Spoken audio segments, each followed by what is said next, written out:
welcome to Duisburg in Germany for the second ICF Canoe Sprint World Cup of 2012. Over 400 athletes from 57 nations are competing with just 60 days to go until the London Olympic Games. Tensions mounting. There are some very important selection issues to be resolved over the next couple of days. So sit back, me Matthew Layton, and enjoy the action.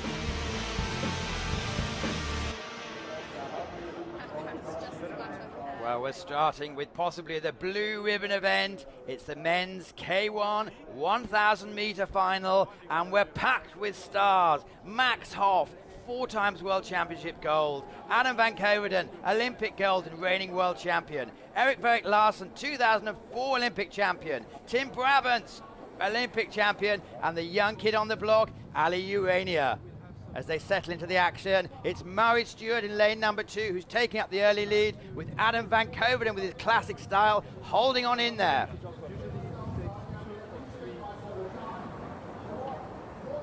Murray Stewart dominated the Australian trials, specialises in the K4 event, but looking to push it forward here today.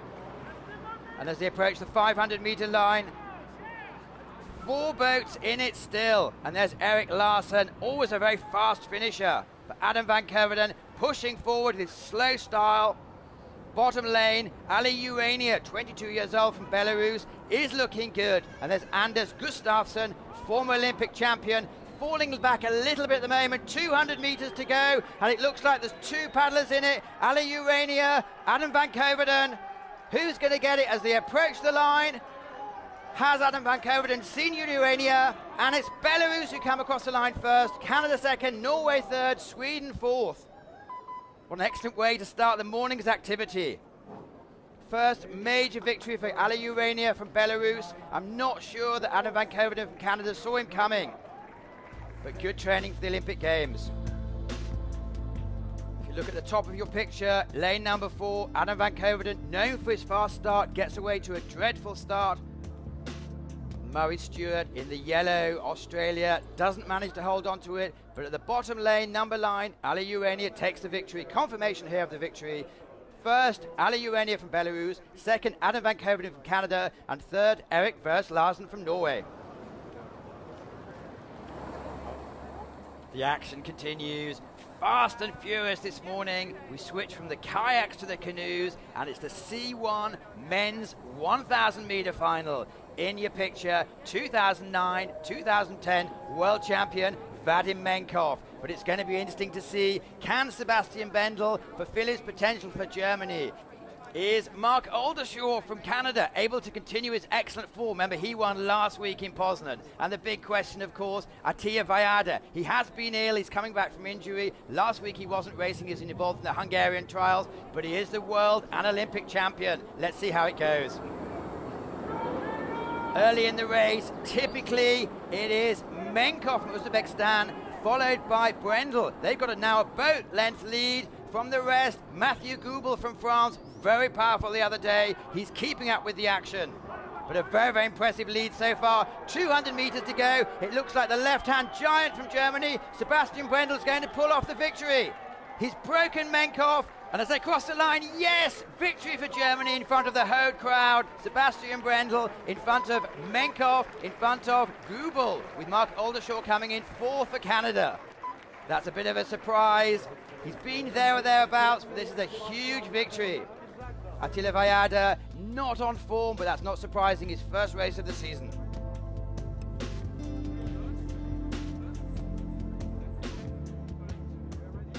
Poetry in motion from these giant men, leaning forward, crossing the line in the end with ease. Confirmation of the result: first Germany, second Uzbekistan, third France.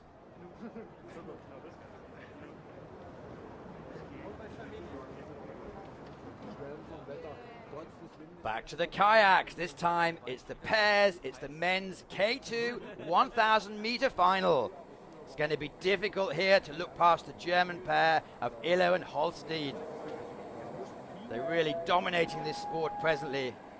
But they're all off to a very even start. Looks like the Belgians, in fact, in lane number 7 have come off the fastest.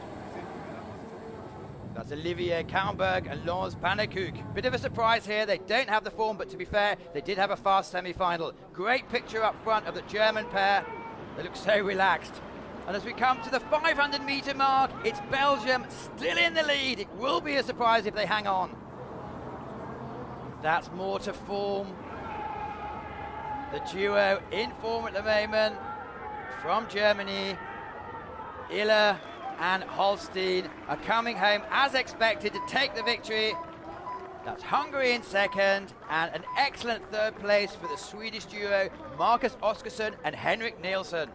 A well-deserved victory. Extraordinary start from the Belgium in lane number 7. Unfortunately, couldn't quite keep it going till the end.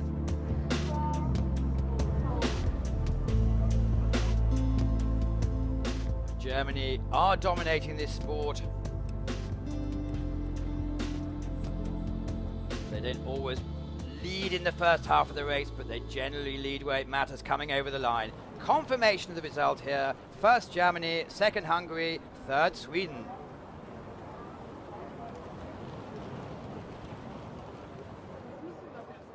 If you thought that was fun to watch, now look at these boys, the K4, the Flying Fours 1,000 meter men's final. It's a real blast, power all the way. It's going to be difficult to look past the Germans here. They are the world champions, but Belarus are the Olympic champions. Russia have been strong in qualifications, but the Czech team perhaps are the one to look out for today. They won last week and they certainly are in form. Here in your picture, Marcus Gross setting the pace for the Germans, but it is very close with all boats still in it.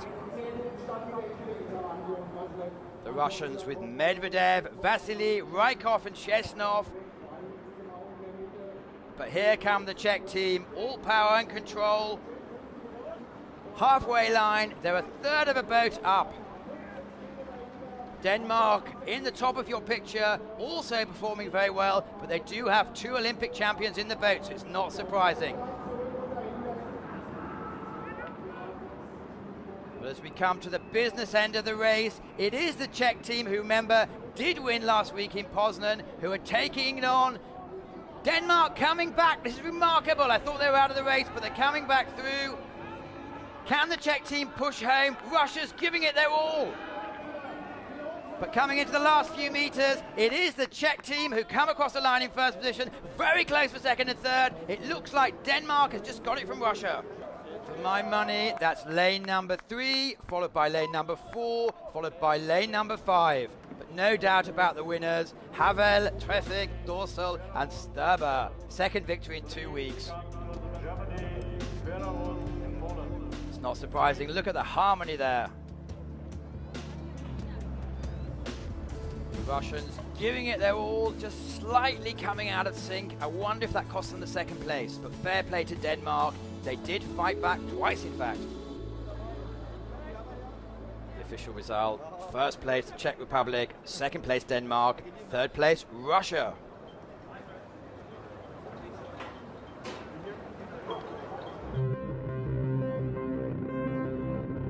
Historically, one is from the Inuits.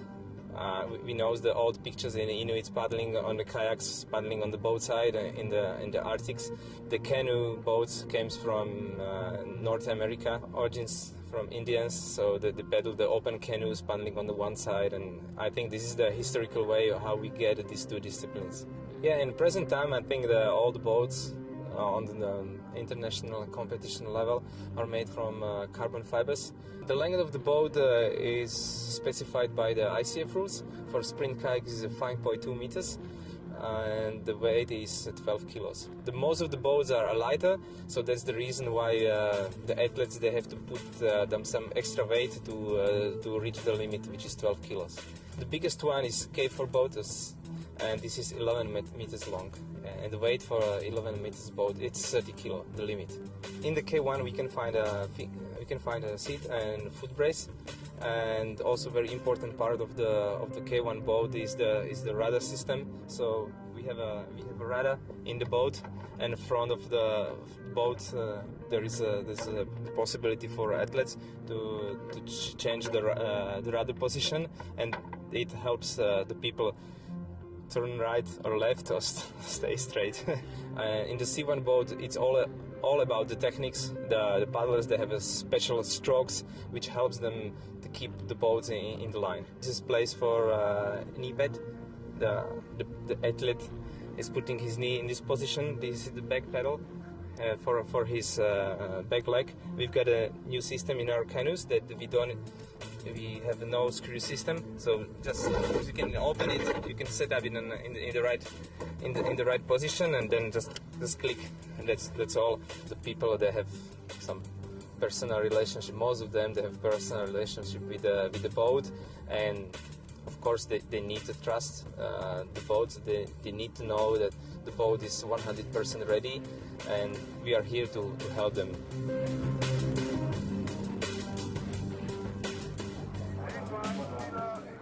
This next race is eagerly anticipated by the canoeing community, as there will be a race within the race. Whoever of the two Hungarians, Kristina Fakazur or Danuta Kozak, crosses the line first will book their ticket for the London Olympics.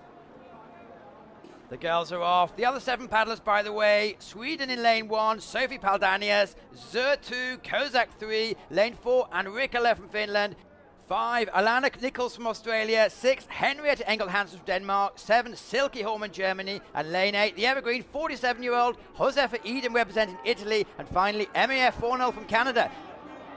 As they approach the line, it's Danuta Kozak from Hungary, who has won the internal battle. She eases across the line in first place. Second is Alana Nichols from Australia. Wonderful result there. And Kristina Zur, despondent, just crossing the line there in the picture, takes the 3rd place, but misses out on Olympics this year.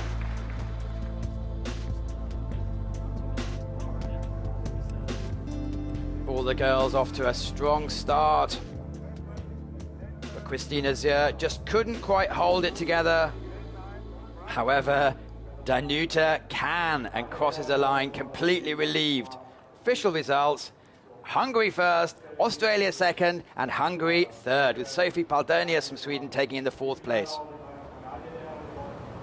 Attention please, Mr. Rudolf Domby, Holland, Kökeni, Hungary.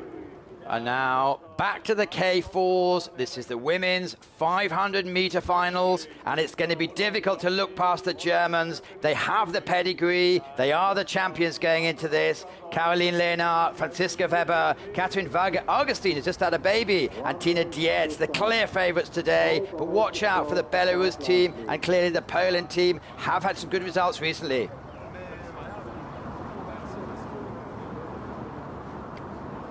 The tension mounting as they get up to the boot. It's going to be ready, set, and go. And we're off.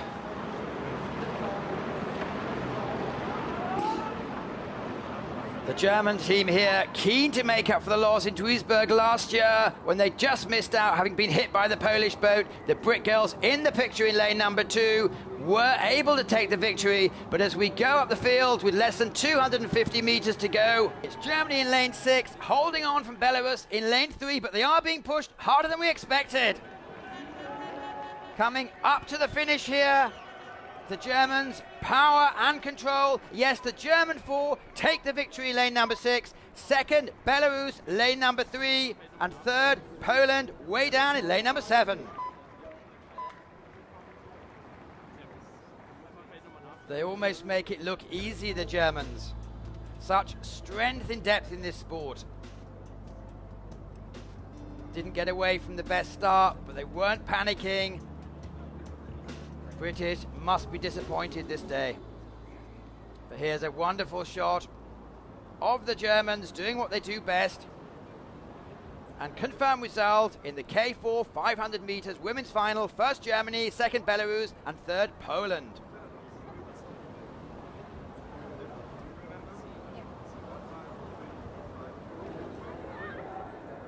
The Next event for us here in Duisburg at the ICF World Cup Regatta is the K1 500 meters for men. It may not be an Olympic event, but it is still packed with talent. The question, can Tom Liebescher, only 19 years old, come against the great champion Anders Gustafsson here in your picture? And they're off for 500 meters.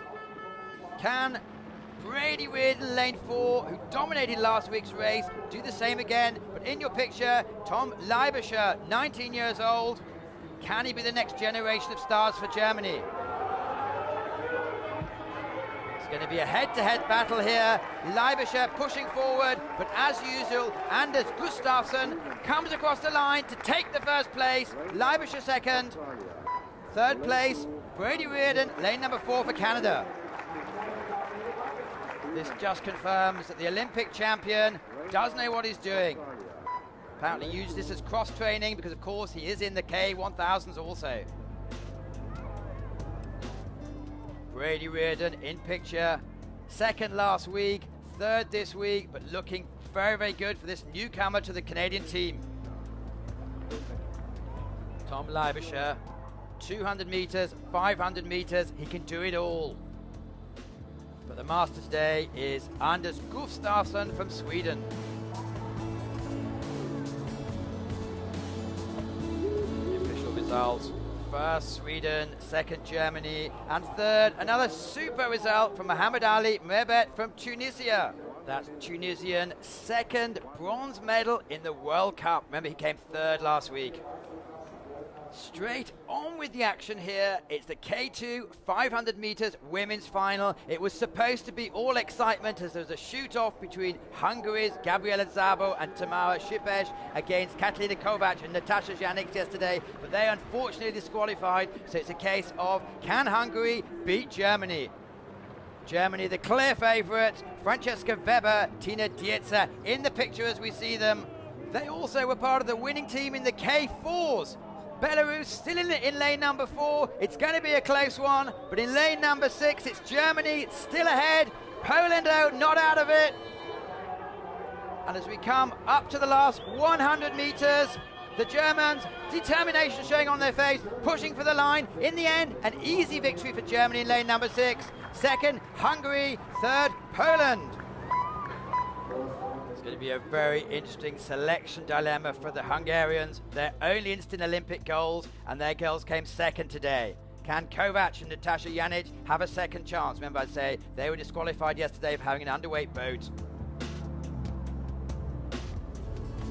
Slow motion pictures show the complete complicity between these pairs. But no doubting the victors today by a good half a boat length. The Germans, Francesca Weber and Tina Dietzer. Confirmation of the official result: first Germany, second Hungary, and third Poland, just edging out Belarus, who took the 4th place.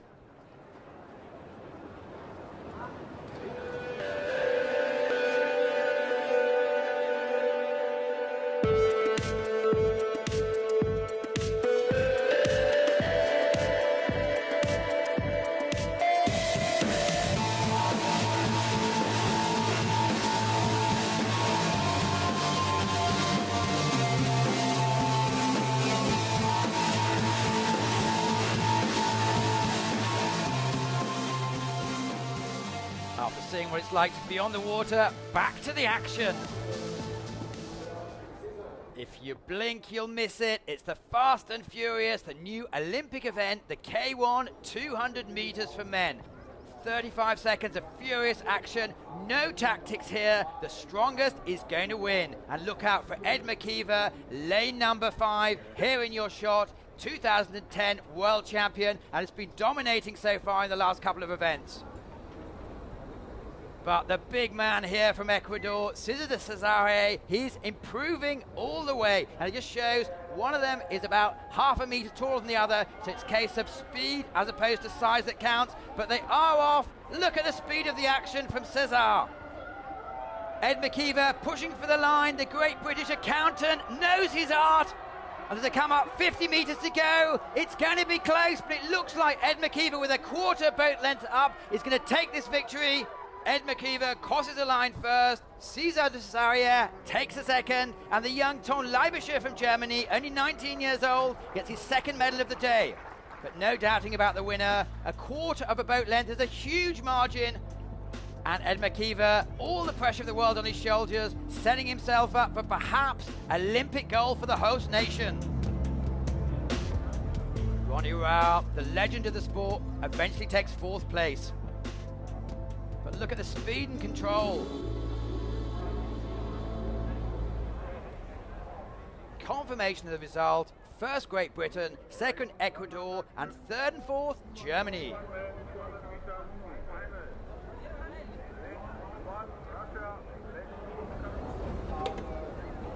Going from the kayaks to the canoes, they'll take about 5 seconds longer, but they will be probably even more powerful. Looking through the lineup, Jason McCombs, the youngster from Canada, and in your picture here, Alfonso Benavides came 3rd in the Worlds last year in Szeged. Also someone to look out for, Stefan Kehre from Germany.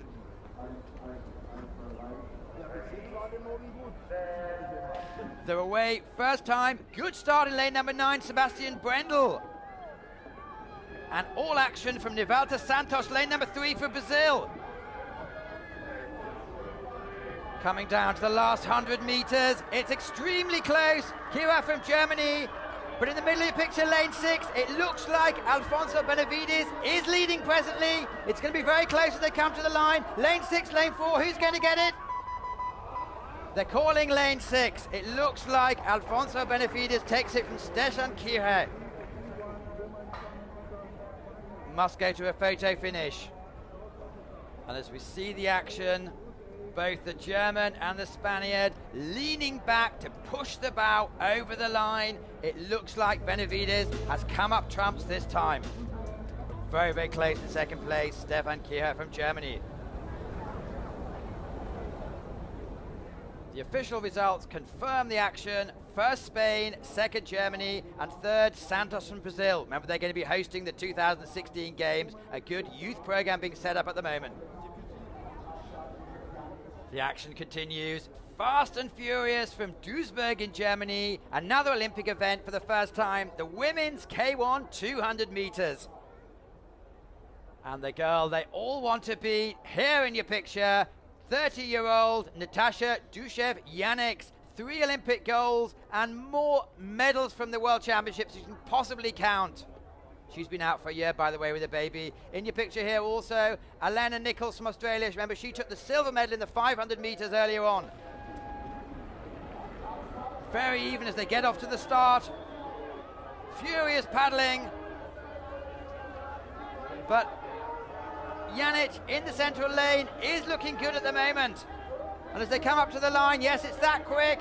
First Yannick takes it, but second, the world champion, Lisa Carrington from New Zealand, comes up with Alana Nichols taking the 3rd place. In this sport, it doesn't matter how much you win by, a win is a win. And Yannick, total control, but it's very, very close at the end. This will give Lisa Carrington a great deal of confidence as she goes into the Olympics.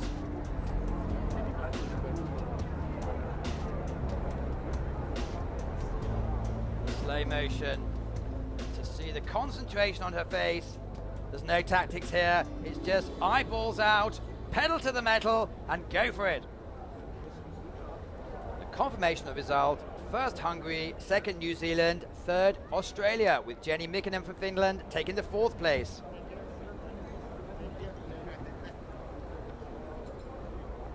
The schedule moves on. These are the fastest guys on the planet. It's the K2 200 meters men's final. Postrigay, Jayenko, unfortunate last week as they broke the paddle, but in training and in qualifications this week, they have been in staggering form. Lane number 5 going to be serious competitors. They are the world champions, Sébastien Jouve, Arnaud Ibois from France. And at the bottom of your picture, lane number 9, it's Schofield and Heath for Great Britain. Schofield and Heath off to a wonderful start.